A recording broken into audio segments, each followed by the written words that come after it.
南粵小調流行於邊啲地方呢？佢有咩特色啊？當中有啲咩演唱嘅技巧呢？即刻開始文化廣場。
啱啱大家聽完呢首民歌咧，係一個南粵嘅小調嚟㗎。今日咧，我哋同大家就介紹下嘅，請嚟3位嘉賓同大家講下喎。喺我身邊咧就係歌唱家徐慧芬小姐啦，跟住有作詞家老三，仲有咧就係另外一位嘅歌唱家係陳蓮芳小姐。歡迎晒幾位，你哋好。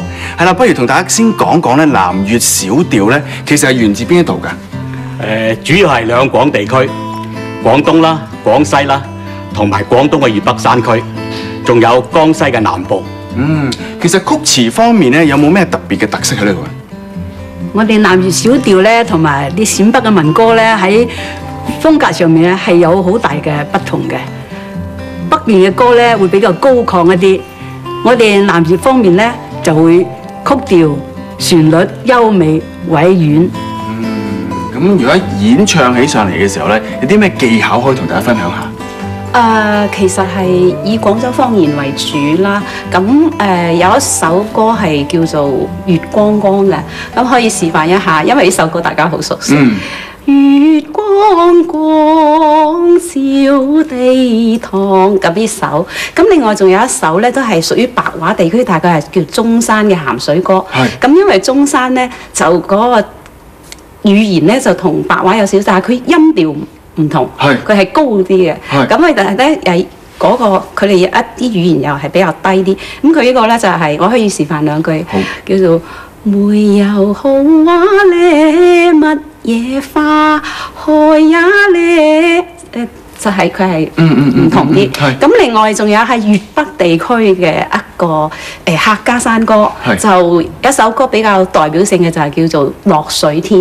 咁我亦都可以俾示範一句。落水天，落水天。咁呢首仲有一首客家話嘅，亦都係唔同地區嘅。豐順嘅一個比較有出名啲嘅，就係佢係點唱嘅咧？係佢話山上貓樹邊放山河裡貓水邊沙灘咯。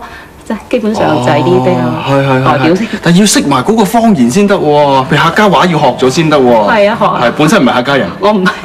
咁都好叻喎，可以唱到客家話嘅歌嚇。咁但係我想知香港有冇咩作品啊？香港好聽嘅作品咧就好多嘅，你好似上海灘啦、獅子山下啦，都係民歌風格嘅歌嚟嘅。咁下邊我哋就介紹一首由陳老師譜曲嘅，叫做《江畔獨步尋花》。呢首歌咧就係唐代嘅大詩人杜甫寫嘅歌詞。好啦，咁難得咧，不如同我哋就唱多一首歌啦，好嘛？將時間交俾佢哋啊！